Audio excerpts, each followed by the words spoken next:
A biblical perspective on life, culture and current events. This is 2020 on Vision.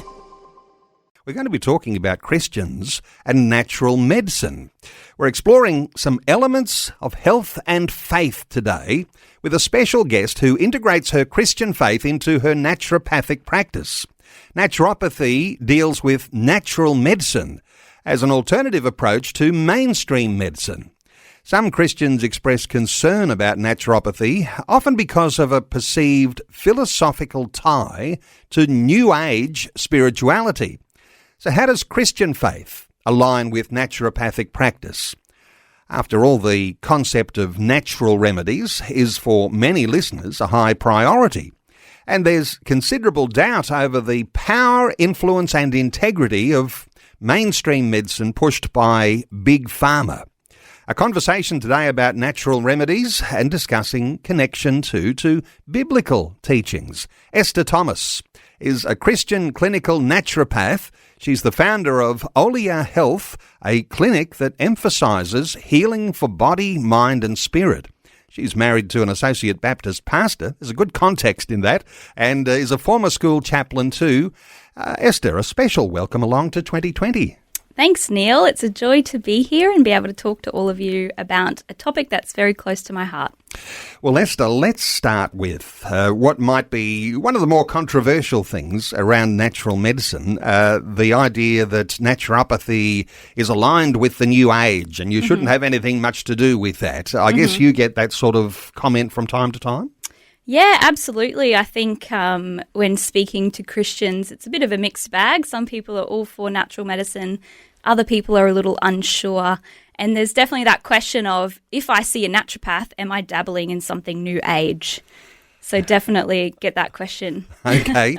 What about this sort of New Age image? And you might even extend that even further, the thought of, an old haggard woman standing around, with a big pot, adding all sorts of herbs and saying incantations over something like a witch's brew. I mean, there's all sorts of things come to mind when we start to talk about natural medicine. Yes. Yeah, definitely. And I think, in a sense, I feel like the idea of natural medicine has been hijacked in some senses of that image of a witch standing over a brew of herbs and saying incantations and everything like that. But definitely naturopathy in itself is not New Age. And I think being natural medicine, it attracts people of that New Age mindset that are into natural things. And so you do, of course, get people who are into New Age within naturopathy. But naturopathy itself, there's nothing spiritual about it. It's science-based and so science-based, yes. And there are some natural remedies that clearly do good when you take them. Yep. The hijacking thing comes when you've got others who might be aligned with some sort of Eastern spirituality. Yes. And they're doing things like praying their Eastern spiritual prayers over their patients and introducing a real mystical mindset to some of their naturopathy. Absolutely. And so the question might come, I mean, as a Christian, is there a Christian version of that? Do you pray for your patients, in the name of Jesus? Yep.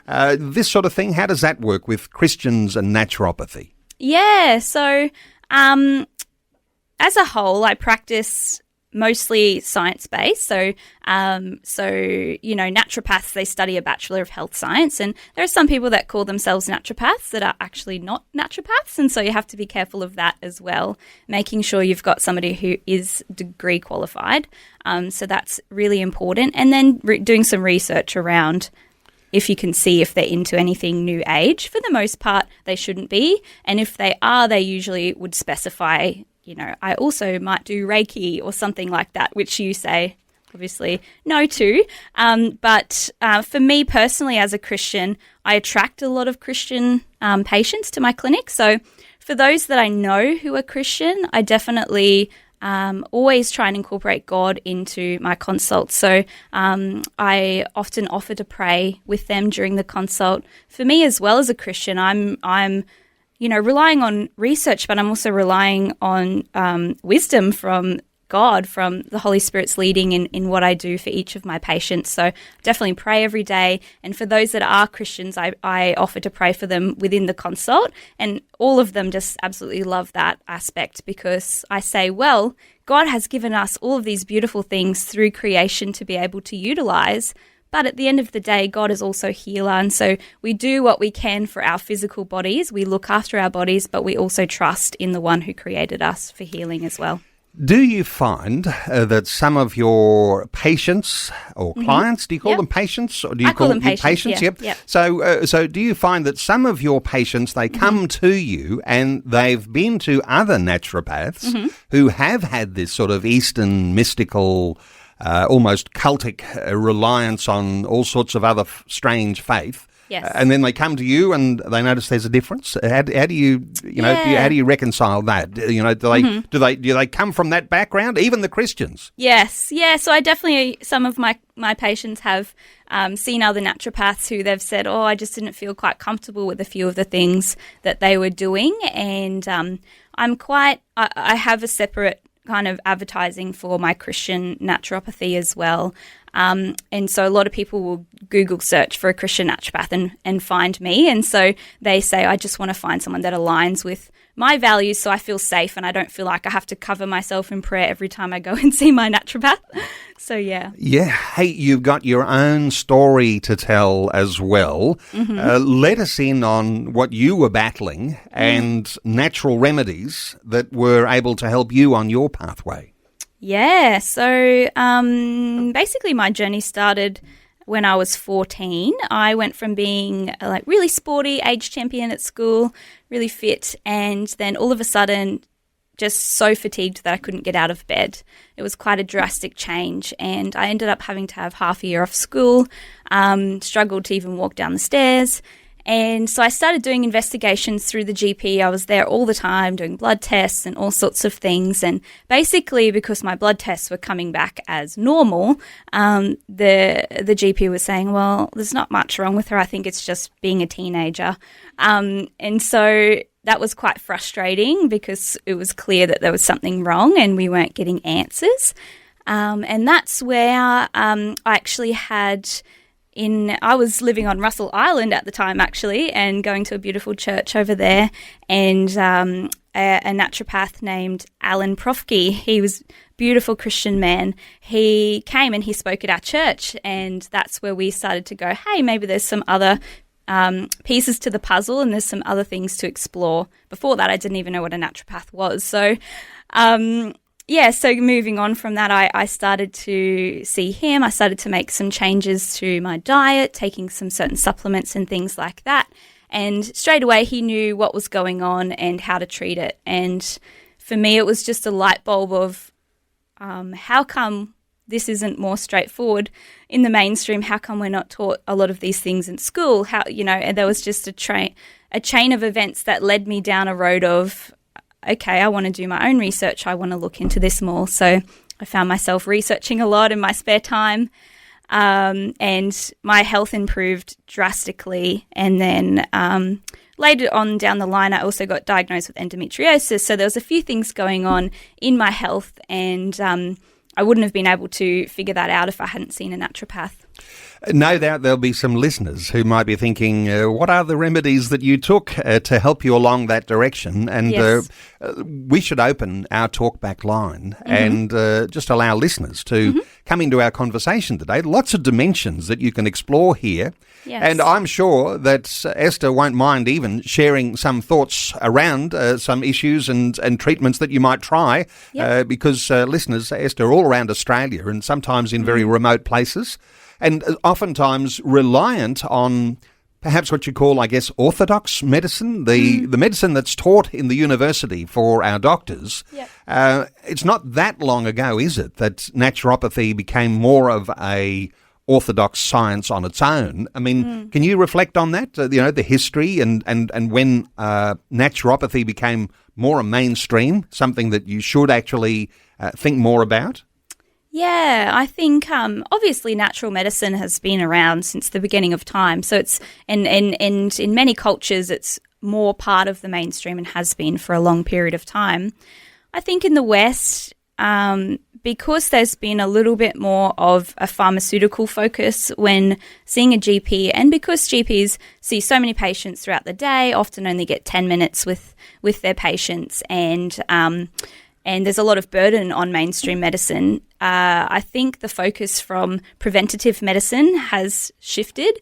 So you kind of go when you've got something going on and you might take some antibiotics or you might take some sort of medication, but there's not enough time to kind of go deeper and get to the root cause, and it's less taught in those degrees now as well. So people have started to think, well, I don't actually just want to take a medication, I want to actually get to the root cause. Or for people that aren't unwell but want to have long-lasting good health, they go, well, I want to know how to look after my body. I want to know how to eat balanced meals and to take supplements for my health and things like that. So that's where I find a lot of people have been shifting towards naturopaths and nutritionists, because it's kind of preventative medicine, root cause medicine, getting to the actual issue so we can have healing into the future.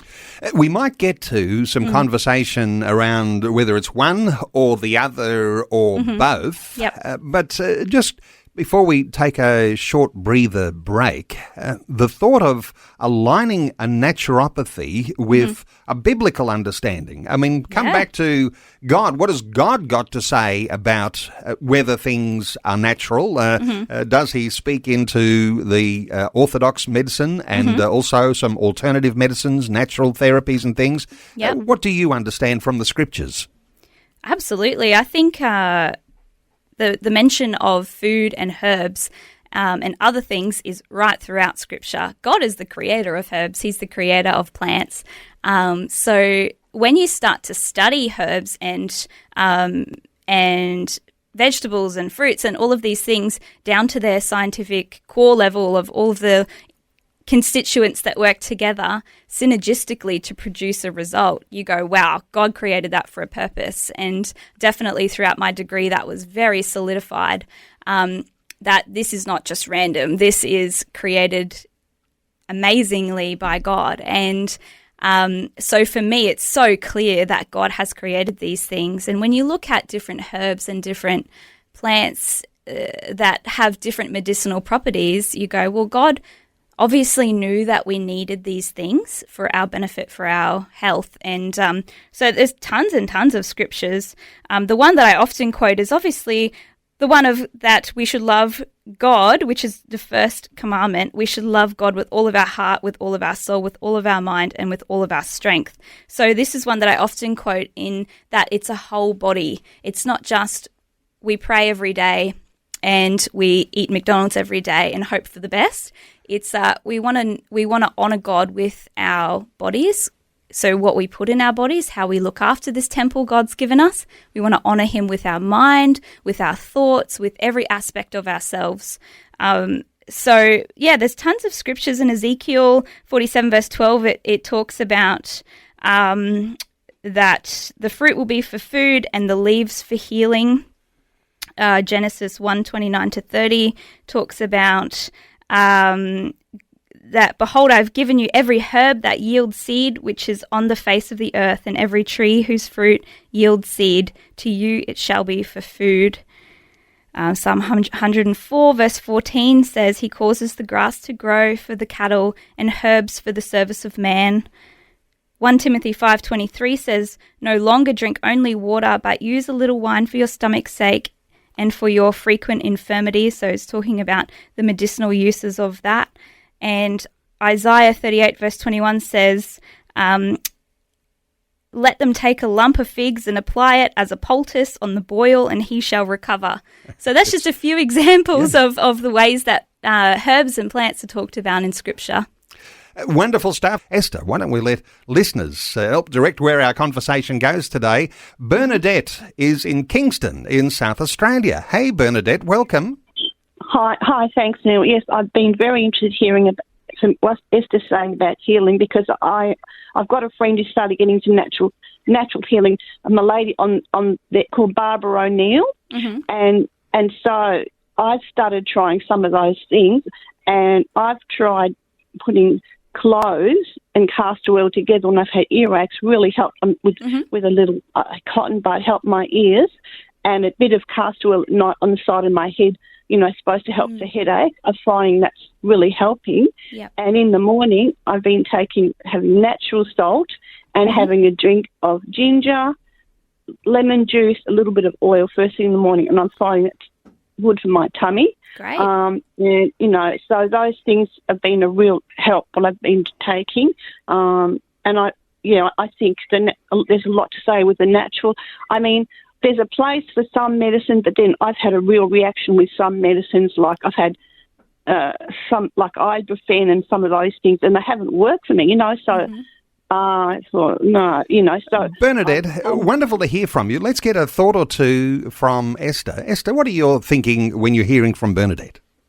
Yeah, I think it sounds like you're doing a lot of good things, and that's really, really great. I definitely agree with you that there's a place for both, which I think mainstream medicine and natural medicine, which we'll touch on a little bit more, I think, throughout this show. But it sounds like you're getting a lot of good relief, which is really, really great. And the only thing I would... Say that again, Bernadette. There was just one thing. I have got inflamed legs at the moment, and I'm wondering if you can suggest something I can put on my legs, which are a bit like burning, like inflammation on my legs. Yes. Burning on the outside of your legs, so like a redness? Yeah? Red. And did you say swelling as well? Not swelling, just swelling. Feel like they're burning, If you can suggest anything for that. Then on top of that, I've got bitten as well. It's like inflammation upon inflammation. So it's like I was looking after someone's cat and then got bite. So it's like there's inflammation on it. Can you think I'm putting calamine on it? But lots of things going on for you, Bernadette. Esther, thoughts around a couple of those things that Bernadette's sharing? Definitely. Our skin is one of the places that usually highlight a deeper issue going on. So the skin, most of the time, it's not reacting from an external environmental thing. Sometimes it is, but often it's saying, okay, there's something deeper going on here. So like you mentioned, maybe some inflammation is happening in the body. Maybe there's some weakness going on in the gut microbiome. Definitely it sounds like... from an inflammation point of view, I would be focusing on really trying to eliminate super inflammatory things from the diet. So things like your processed foods, your sugars, and things sometimes like gluten and dairy can be inflammatory on the body as well if you're prone to inflammation. So being cautious around that and saturated fats, and then trying to increase the anti-inflammatory foods in the body. So your things like obviously your fruits and vegetables, but then things like turmeric and ginger, like you mentioned before, you're having some ginger. Things like that are really anti-inflammatory for the body. So I would start to focus internally a little bit more than externally. Definitely externally, there's lots of things you can do, but every person's different in how they react with topical things. So calendula cream is one of the things I often use because it's quite soothing for the skin and has a lot of healing properties. But things like aloe vera and stuff as well are really great, but just being cautious around that in case you are a bit sensitive. What was the cream you said? The cream? Calendula. Calendula. Thanks with so a much. C. You've been so helpful. Oh, no worries. Bernadette, thank you so much for your call. 1-800-316 316. If you'd like to join in our conversation, there's all sorts of dimensions here. We could do all sorts of, diagnoses and, recommending remedies. There's all sorts of dimensions too listeners might be interested to talk about. Let's take another call. Belinda is in Portland in Victoria. Hey, Belinda. Good morning. How are you both? Very good. What are your thoughts, Belinda?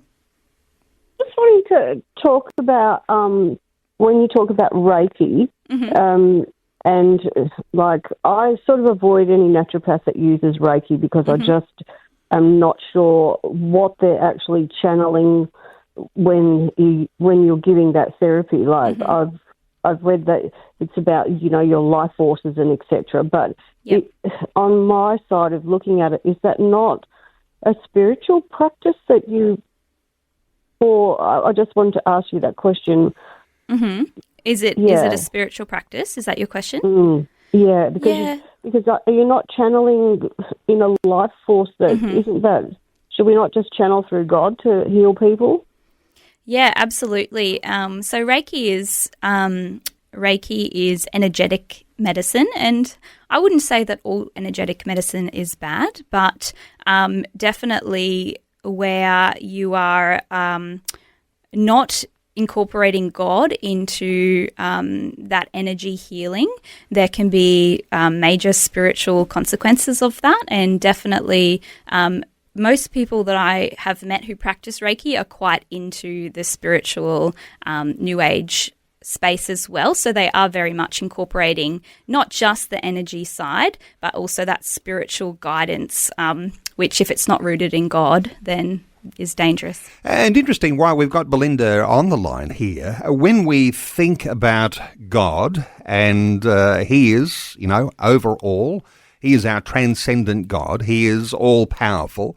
We never really necessarily communicate things about him as though it's, channeling his spiritual power. Yes. We might talk about the power of God coming in the name of Jesus. I mean, there's a big difference, isn't there? Yes, absolutely. Yeah, so definitely relying on, when you're praying for somebody, relying on the Holy Spirit's leading, that can definitely be a part of it to highlight things that may need healing or to be released and things like that. But definitely when there's, channeling through the body, which is done by a person that's not based in God, there can be a lot of danger in that. Belinda in Portland, thank you so much for your call. Now, our talkback line remains open. We'll take some more calls after Vision National News. Now, you might have your own thoughts. You might want to just, share a few thoughts on what you are seeking as some sort of remedy, something that there doesn't appear to be any, at this point, healing remedy that's coming from mainstream medicine, and you might like to run that by our special guest. I think the conversation, if I'm saying this is not a conversation about how spiritual your practice is, because you said at the beginning of our conversation, Esther, you've got a scientific-based practice. Yes, there is a spirituality. It is a Christian spirituality, and you're relying on our Almighty God. Yes. But that doesn't mean that you're doing all sorts of weirdy sort of stuff, channeling the power and, saying special prayers like incantations. I think there's a challenging thought that some listeners might have. Esther, I think we should continue to take some calls from listeners. Faye is in Tamworth in New South Wales.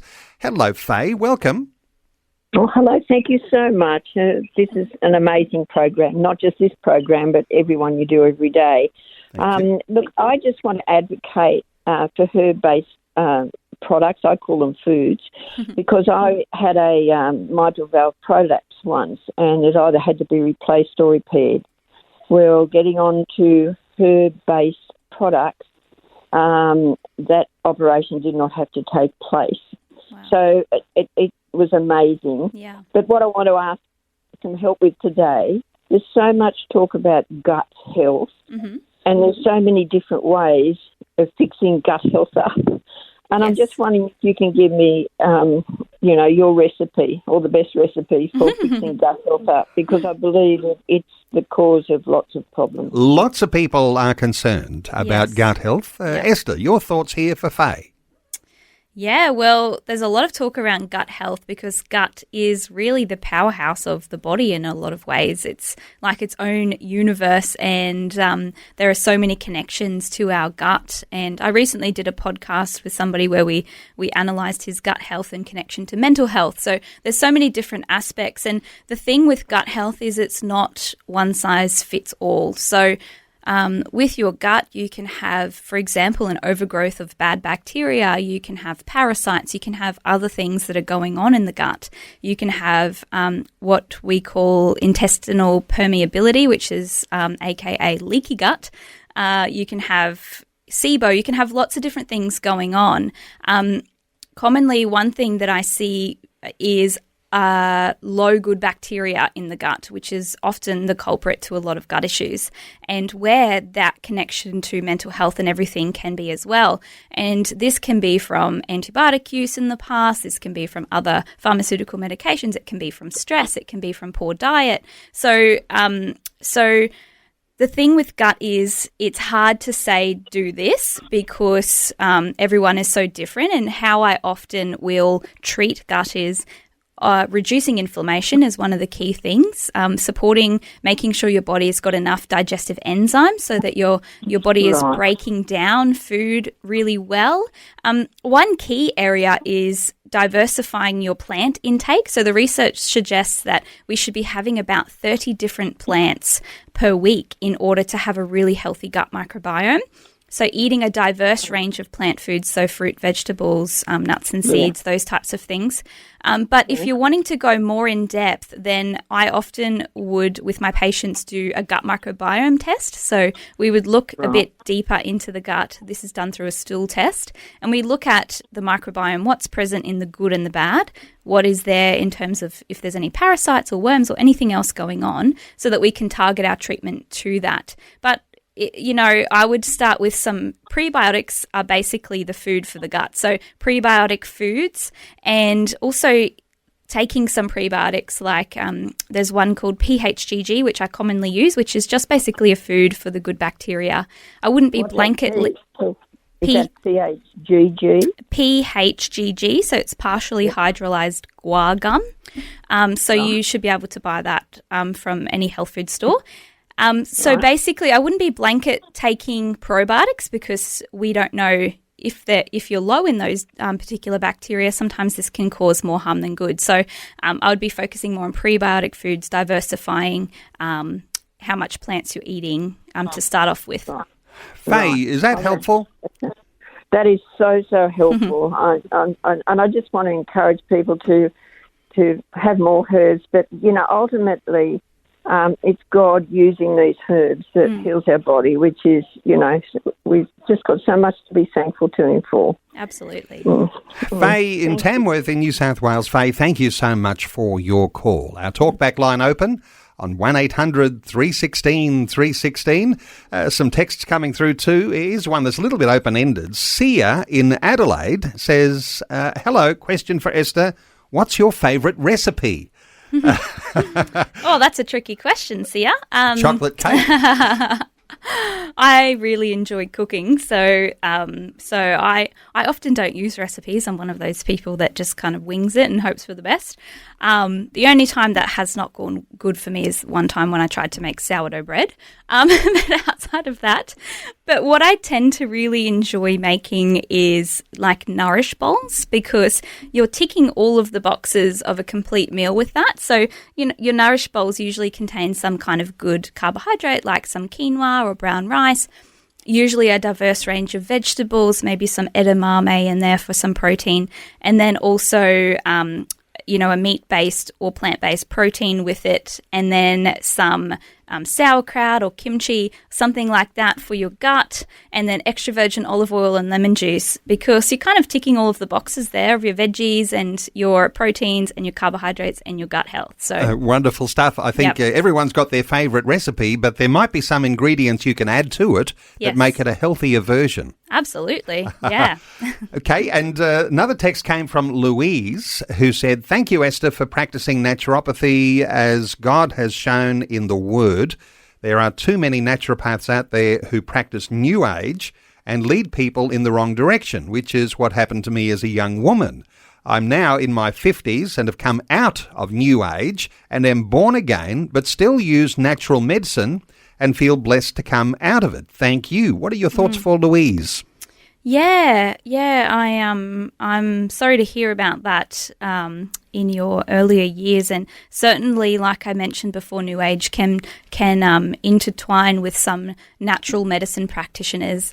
Again, what I would come back to is finding a naturopath that's degree qualified. Most naturopaths who are degree qualified won't practice in a spiritual way. They will practice science-based. So sometimes people do call themselves naturopaths that don't have a degree. So just being mindful of that and researching your naturopath before. They don't necessarily have to be a Christian. They just have to be somebody who's practicing, in that science-based backed research point of view. Obviously ideal if you can find a Christian, but many naturopaths that I know that aren't Christians don't practice anything spiritual. So just being mindful of that they can intertwine sometimes. Let's take another call. Donovan is in Pengelly in Western Australia. Hey, Donovan, welcome. Hi there. Yeah, my question is what to take to enhance the recovery of a hip replacement, especially the growth of the bone around the implant. Yep. Yeah, okay.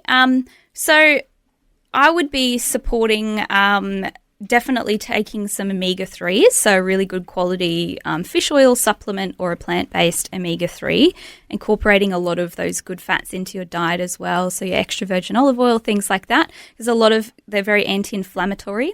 Another thing that has a lot of research around your bones is turmeric because of its anti-inflammatory properties. So that's really good, and some research suggests that it also reduces the degradation of bone in bone conditions, arthritis, those types of things. And then I would be focusing on things like vitamin D and a good form of calcium so that your bones can continue to grow strong. And vitamin D really helps that calcium absorption. Not just blanketly taking a calcium supplement, though, making sure it's a good quality, well-absorbed one that's right for you. Is that helpful, Donovan? Yes, that helps a lot. Thank you so much for that. No worries. Donovan in Pengelly in WA, thank you so much for your call. 1-800-316-316, and you can send us a text on 0447 488 316. Not sure we'll get through everyone here today, but Wendy in Springshaw sent us a text. Good morning, I'm very healthy, but woke up last week with severe pain in my fingers, and it stayed worse. I don't eat junk food or sugar. I eat lots of anti-inflammatory foods. Any help, or should I make peace with it? Kind regards. Thoughts for Wendy? Yeah, definitely. As the cooler weather is happening, this tends to be the time that you can notice more stiffness in your bones. There potentially could be a little bit of arthritis happening or some inflammation happening there. So again, I would be focusing on a really good quality fish oil supplement and taking that at a good dose as well, which is why it's always good to see a practitioner, because you can get the right dosage, because what's on the bottle isn't necessarily always the therapeutic dose. And then again, I'd be focusing on turmeric because of its anti-inflammatory properties. So you can take this in capsule form or incorporate it into your diet. Ginger's also a really good one. I've treated lots of patients with arthritis and stiffness in their hands, and commonly we use anti-inflammatories as well as sometimes if there's bone issues, we will focus on that. But if it's more of the inflammation side of things, we'll treat it with those types of things and see really great results. Another text from Akila who says, what remedies can Esther suggest for dyshidroic eczema, which I have some and have now developed last year and can't get rid of with topical steroid cream. Thoughts for Akila? Yeah, so obviously there's a lot of different forms of eczema and there's a lot of different causes of eczema. Eczema is something that I see a lot of in clinic. Often eczema comes back to the gut and the gut microbiome, so making sure you have a healthy and happy microbiome, because if you don't, it's usually going to come out on the skin. Another common culprit for eczema can be things like excess histamine in the body. So if your body isn't clearing histamine effectively, or you're eating high histamine foods, or a bit more sensitive in terms of things like allergies and pollens and dog hair and things like that, you may be a bit higher in histamine. So focusing on liver support to clear out histamines, focusing on a low histamine diet. There's some of the places that I start. Often food intolerances as well can come into play with eczema, stress. Sometimes there can be external elements as well, so reactions to your environment. So some places to start, but definitely it's one of those ones that you often have to dig a little bit deeper because eczema can be a bit tricky to treat. Hope that's helpful, Keela. Hey, our special guest is Esther Thomas, a Christian clinical naturopath, founder of Olia Health, a clinic that emphasises healing for body, mind and spirit. Let's take another call. Scott is in Point Cook. Hello, Scott. Welcome. Morning, Neil. Morning, Esther. How are you? Good, thanks. How are you? Yeah, good, thanks. Yeah, naturopath, natural health has been a big part of my health journey for many years. Awesome. And I remember a naturopath I used to go and see in the past, she referred to it as complementary medicine Yes. rather than as alternatives. Absolutely. Because the example she gave, she said, where she involved in a car accident, send me to hospital, get my injuries dealt with by the surgeon. Yep. Then afterwards, give me a naturopath to heal me. Absolutely. Yep. I definitely refer to it as complementary medicine as well. And, you know, that's an important point, isn't it? Because when we're talking natural remedies and we're bringing a Christian view of that, even a biblical foundation, calling it alternative puts it into a realm of that sort of Eastern mystical witch's brew type thing. But yes, complementary medicine, this is something that you can specialise in, and the natural remedy, different to maybe the orthodox medicine, but it is a complement, not an alternative necessarily. Yes, absolutely. So many of my patients are on medications and we will work alongside that. Like you say, especially in acute times and emergencies, mainstream medicine is really essential. Myself, I've been to the hospital before. Definitely there's a place for both. And really what our aim and where we thrive as naturopaths is that root cause preventative medicine. So kind of, really building the foundations of health and focusing on healing the body into the future. Thank you so much to Scott in Point Cook. Let's take another call. Karen is in Moruya in New South Wales. Hey, Karen, welcome. Hello, Dale. How are you? You're very good. What are your thoughts here, Karen? Emily. I was just wondering, now, I'm pretty sure I've had a long-term problem with chronic fatigue, and I found out about halfway through that it connected mainly with the candida type of chronic fatigue. Yep. So have I been doing the wrong thing I just thought of it recently, should I be eating sourdough breads and things? Because I love them, but I thought that's maybe doing the wrong thing because of the candida. Yeah, it's a tricky one. So definitely candida can cause fatigue. There's lots of other things as well, like Epstein-Barr virus, like glandular fever and things like that as well. And candida definitely feeds off sugars. So if you do have candida, which you can get tested for, then it actually is quite a strict protocol where you have to basically cut out all sugars, including fruit and breads and everything like that for a period of time. And then at the same time, you're focusing on rebuilding the good bacteria of the gut. So it is quite a specific protocol and it is quite tricky to treat sometimes candida. So I would be probably seeing a naturopath if you can, just so you can get a bit more guidance, because otherwise it can take a long time and you're kind of stabbing in the dark. But I would be, if you do have candida, I would be avoiding bread and following the candida diet for a period of time, as well as taking some specific probiotics. Yeah, I know. I have tried those different things over time and I couldn't stick to them. But anyway, it's tricky. But there's a lot of elements to chronic fatigue, so there may be some other things going on as well. Karen in Moruya in New South Wales, thank you so much, Karen, for your contribution. A great question. Hey, James from Kyabram sent us a text. He said, I've been fortunate to have met a fellow, Troy Hoffman, from the Australian Nutritional Institute of Health. They provide the best food types for blood types. They have free pages for all blood types. Troy magnified a drop of blood 10,000 times and showed and explained each of my system's needs. I was low in good oils, causing some blood cells to stick together.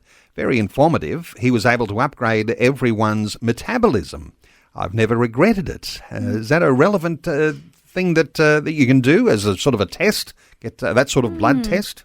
That's not something that I personally practice. And we do have in the clinic, we do live blood screening. So we do sometimes look at your blood under the microscope. But when we do that, we're more looking for inflammation levels and things like that. But it sounds like you've gotten a lot of benefit from that, which is really, really great. But personally, and I know most of the other naturopaths I know don't specifically do that. And but yeah, there's a lot of different offshoots of natural medicine. So you'll find different practitioners will practice in different ways, but and your blood type can play into that, and eating right for your blood type. You know, there's a lot of texts have come through today, and we are not going to be able to get through to them all. No. And thanks, everyone. I'll make sure that Esther sees those, and she may be able to respond. That might put her under a bit of pressure, but there's an awful lot of texts there today. Hey, just to top off our conversation, perhaps draw some loose ends together. We discovered that naturopathy, and as a Christian practitioner, separates you dynamically from things that you might say are New Age based. And for Christians, we certainly wouldn't recommend anybody get involved with New Age type of alternatives. But when we're talking mainstream medicine and naturopathy, I mentioned to you, is it one or the other or both? I mean, are you against mainstream medicine? Is there, obviously, you might have your own thoughts here, but we talked about complementary medicine. Yep. How do you see naturopathy in the context of what all of those sorts of healing remedies that are available? Yeah, absolutely. So, I definitely don't see that it's one or the other. I do see that there's a place for both, absolutely. What I do have an issue with is overprescribing of pharmaceuticals, and where in oftentimes things can be treated naturally or through your diet or through supplements. Sometimes when you go on a pharmaceutical, it can be very difficult to come off of it. So if it is something that is not life-threatening, then I would always be getting a second opinion and just seeing if there are some ways that we can get to a little bit more of the root cause of why are you having those issues, what's going on here, so we can treat that and manage that in the long term through your diet, through your lifestyle, through making sure your body has adequate nutrition and your levels are all good, and your blood tests and everything like that. So there's definitely a place for both. And yeah. You know what? There's a question I've got to ask. We've got to squeeze it in before we go, and it's controversial, but I know some listeners might be interested in a brief response, and we could probably have a whole segment, and maybe not even with you as the practitioner, but there's some other ministry people that we can talk to around these sorts of things. But if you've been a naturopathic styled person, and you've had connections with some of those Eastern mystical witches' brew, you mentioned Reiki and some other ways that you'd align with sort of a New Age mentality. And they come to you as a Christian naturopath, and you've got a different way of talking about how the power of God works in that healing. They've come from a background where they've maybe even had someone praying over them, all sorts of weird incantations. Do those sorts of people need some sort of deliverance from that background? I'm not expecting a big theological response from you, but just a brief response. What are your thoughts here? Yes, I would say in a lot of those cases there is probably some deliverance that does need to happen, because the spiritual realm is so prevalent and we don't always see it. But we have to be so careful of what we allow in.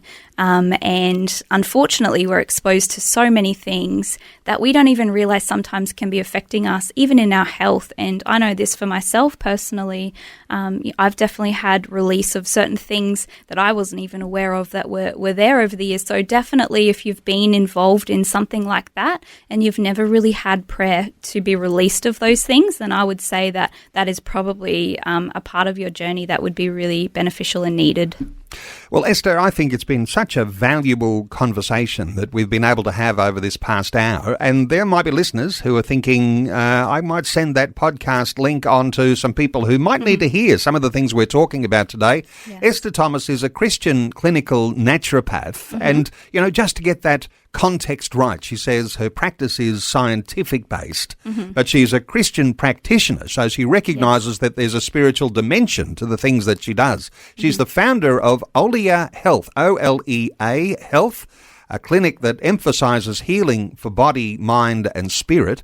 You can connect with Esther at her website, oleahealth.com.au. That's oleahealth.com.au.